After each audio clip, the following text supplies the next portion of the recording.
ಸಾಂಘಿಕ ಶಕ್ತಿಯಾಗಿ ತ್ಯಾಗ ಹಾಗೂ ಸಮರ್ಪಣಾ ಮನೋಭಾವದಿಂದ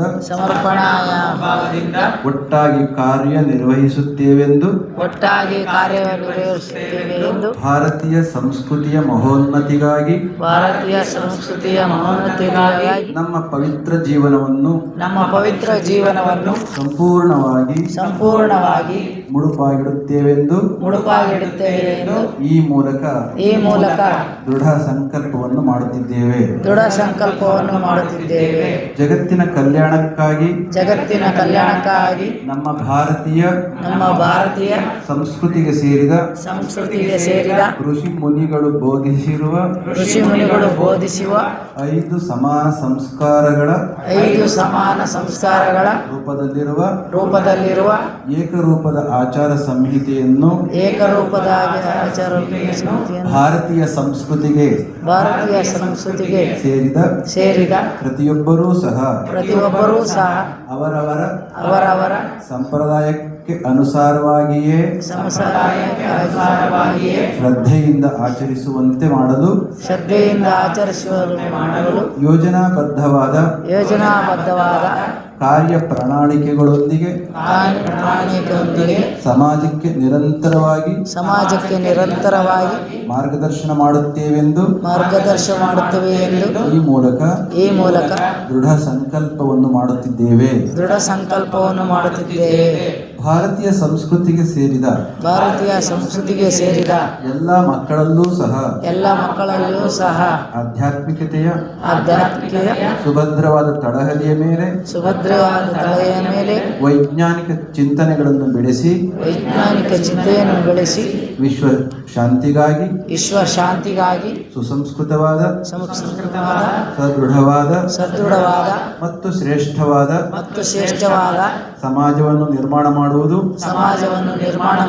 ನಮ್ಮ ಪರಿಷತ್ತಿನ ಮಹೋದ್ದೇಶವಾಗಿದೆ. ಈ ಮಹೋದ್ದೇಶವನ್ನು ಸಂಪೂರ್ಣವಾಗಿ ಸಾಕಾರ ಮಾಡಲು ಭಾರತೀಯ ಸಂಸ್ಕೃತಿಗೆ ಸೇರಿದ ಎಲ್ಲಾ ಮಕ್ಕಳಿಗೆ ರಾಷ್ಟ್ರೀಯತೆಯನ್ನು ಬಲಪಡಿಸುವಂತಹ ಏಕರೂಪದ ಸಾಮಾನ್ಯ ಸಂಸ್ಕಾರ ಶಿಕ್ಷಣವನ್ನು ಪ್ರಾದೇಶಿಕ ಮಟ್ಟದಲ್ಲಿ ನೀಡಲು ರಚನಾತ್ಮಕವಾದ ಕಾರ್ಯ ಯೋಜನೆಗಳೊಂದಿಗೆ ನಾವೆಲ್ಲರೂ ಸದಾ ಒಟ್ಟಾಗಿ ಸಮರ್ಪಣಾ ಮನೋಭಾವದಿಂದ ಕಾರ್ಯನಿರ್ವಹಿಸುತ್ತೇವೆಂದು ಈ ಮೂಲಕ ದೃಢ ಸಂಕಲ್ಪವನ್ನು ಮಾಡುತ್ತಿದ್ದೇವೆ. ಓಂ ತತ್ಸತ್. ಜೈ.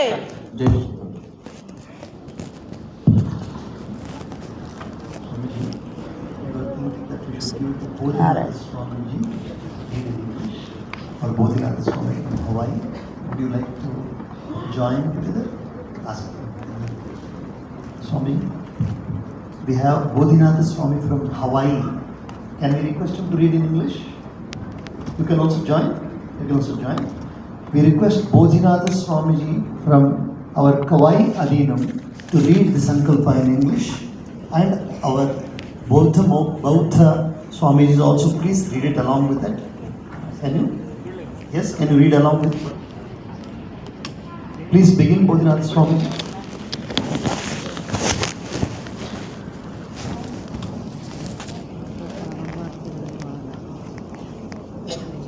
On this auspicious occasion of the historical Lokaparna